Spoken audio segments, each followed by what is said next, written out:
The Gospel of Matthew, chapter 20, verses 1 through 16, the parable of the workers in the vineyard. For the kingdom of heaven is like a landowner who went out early in the morning to hire workers for his vineyard. He agreed to pay them a denarius for the day and sent them into his vineyard.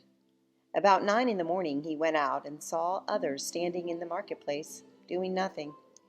He told them, "You also go and work in my vineyard, and I will pay you whatever is right." So they went. He went out again about noon and about 3 in the afternoon and did the same thing. About 5 in the afternoon he went out and found still others standing around. He asked them, "Why have you been standing here all day long, doing nothing?" "Because no one has hired us," they answered. He said to them, "You also go and work in my vineyard." When evening came, the owner of the vineyard said to his foreman, "Call the workers and pay them their wages, beginning with the last ones hired and going on to the first." The workers who were hired about 5 in the afternoon came, and each received a denarius. So when those came who were hired first, they expected to receive more. But each one of them also received a denarius. When they received it, they began to grumble against the landowner. "These who were hired last worked only 1 hour," they said, "and you have made them equal to us who have borne the burden of work and the heat of the day." But he answered one of them, "I am not being unfair to you, friend. Didn't you agree to work for a denarius? Take your pay and go. I want to give the one who was hired last the same as I gave you. Don't I have the right to do what I want with my own money? Are you envious because I am generous? So the last will be first, and the first will be last." This parable of the workers in the vineyard, it confuses us, it confounds us in our present society. In this book, Robert Farrar Capon has a great retelling of this parable. He uses the great winemaker Robert Mondavi. An example, it's a story he made up, but it's about Mondavi's vineyard, and emphasizes that an imminent flood and rainstorms are coming into the area, so there's a rush to pick the harvest of the best grapes before the rain comes. So he hires workers an hour before quitting time to get the remaining grapes picked up. He hires them just like in the parable. And the workers he hires last are the outcast kids, girls with purple hair, and boys who are the bad boys with the piercings and the skateboards, and the leather-clad young people with their six-packs who are just sitting around outside the town center. I guess they're in Napa.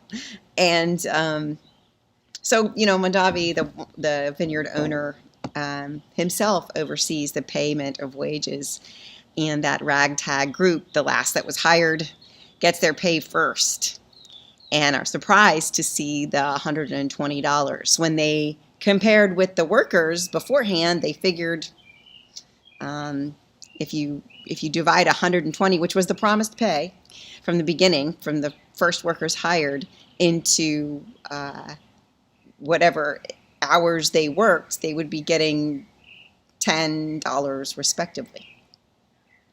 So they were surprised to get the 120 that the other workers said that they were getting, who were hired in the morning. When the morning workers learned of what the ragtag group at the end got, they did the math and said, "Wow, we're going to be earning $120 per hour," because the last group only worked an hour, and of course they were only paid 120, which was the original agreed upon amount. This parable seems to look like a thirst for equality. And it reminds me of the difference between equality and equity. Equality means equal treatment. You get this, you get that. Equity means each getting what they need. The workers who were hired in the morning worked all day and received a fair and generous wage for a day's work. But they saw an inequity in those who were hired later being paid the same amount. Equity may not be in play,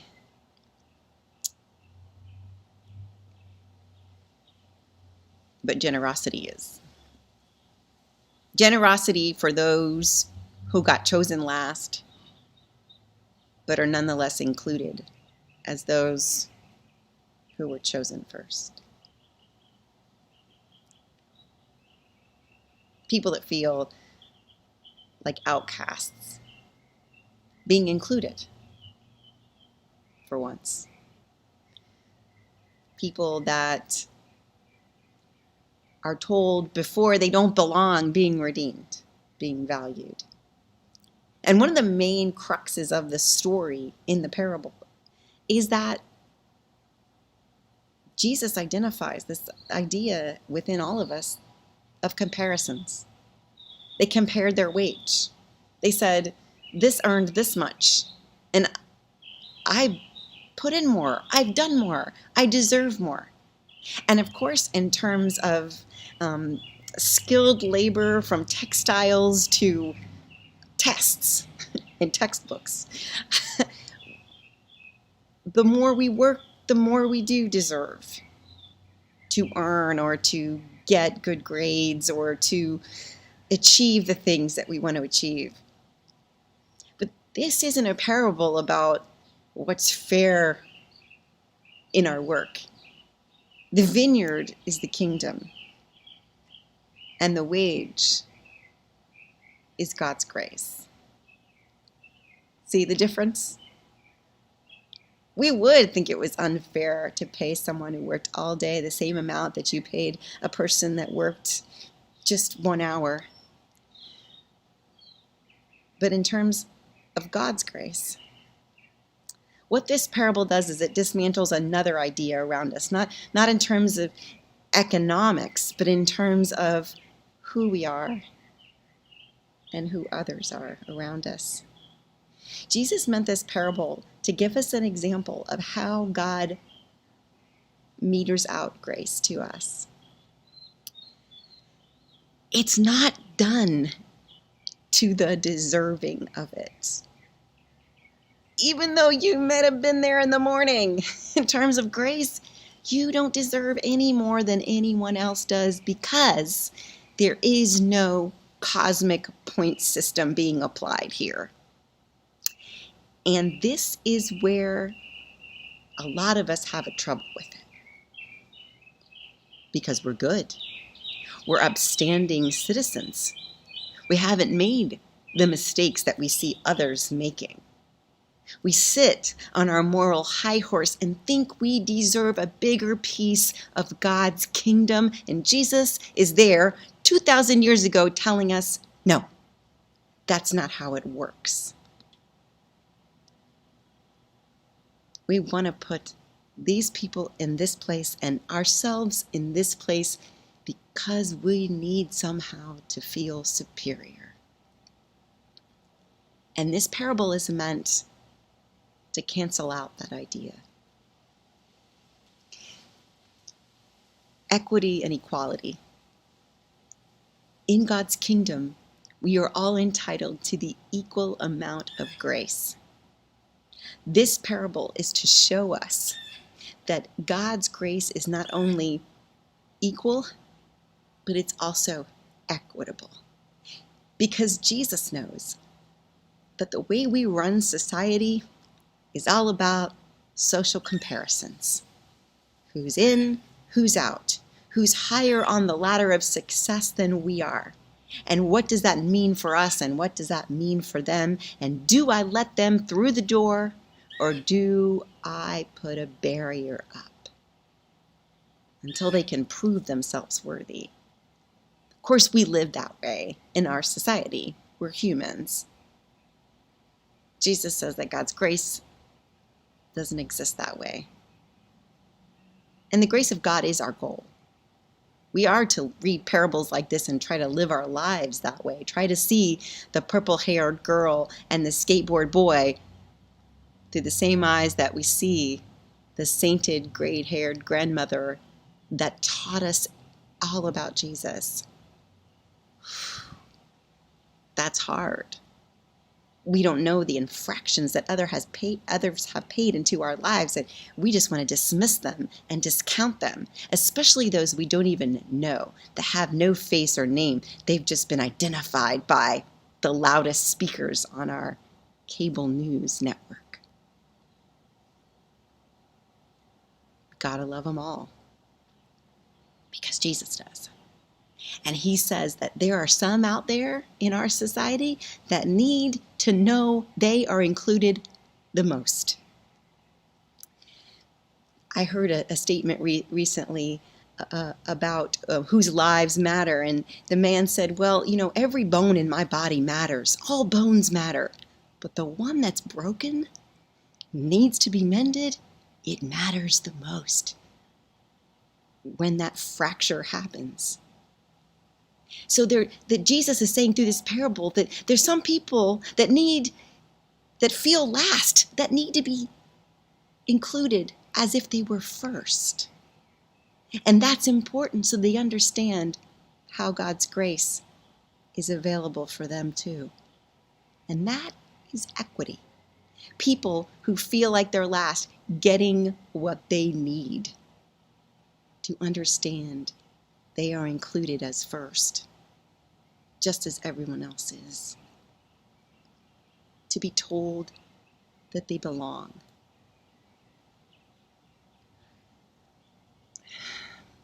This parable doesn't tell us to reach out and share the message with others. But I think of it as an instruction to go into the world and let people know that the grace of God is available for them. That they aren't closer to heaven in any way than I am.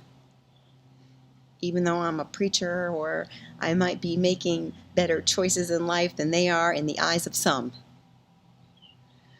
This grace is available for all, and all are included in that cosmic point system that we'd all love to have. It'd be so easy. You could check off all the boxes and know that you were in. Jesus is here with the parable to tell you, you are in. And so are they. Deal with it. Sometimes it can be shocking and hard for us to deal with the idea that people who we don't think ought to be let in are in. That the people that have the least lost brokenness in their lives are the ones that Jesus cares about the most at that time. And that we ought to care too. The parable of the laborers in the vineyard. It's a parable of grace and nothing else. And that denarius, that $120 if you're reading the Mondavi version of it by Capon, that payment for a day's work that the people who had been there since dawn and the people that came and worked just 1 hour get the same amount of, is not a dollar amount, it is a grace amount. It is a way of being included in the full life of the kingdom of God. I'm glad for it, because there are many days where I don't feel worthy of it. There are many days where I have to just rest in that grace, to rely on the Spirit to move me forward out of a gray cloud. And I know that's the same for most of you. Pandemic is tough. Injustice in our country, racism. It's tough dealing with our own stuff, the shame, the guilt, the things that we have to churn out.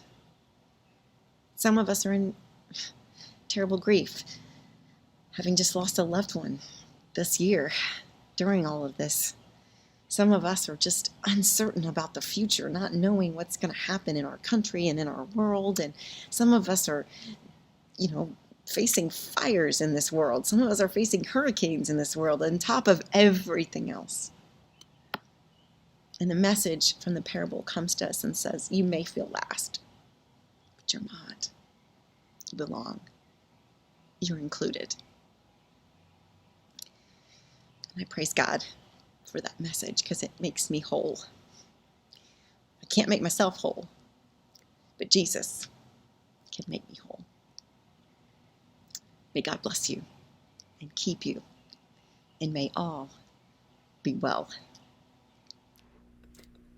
Hello, I'm recording this on a work day here at the church where we're moving things around, cleaning out closets and different places for storage so that we can make room for our future partners, the Frenchman's Creek Country or Golf and Beach Club that is going to be using some space in our church for a couple of years while they get some things remodeled over in Palm Beach Gardens.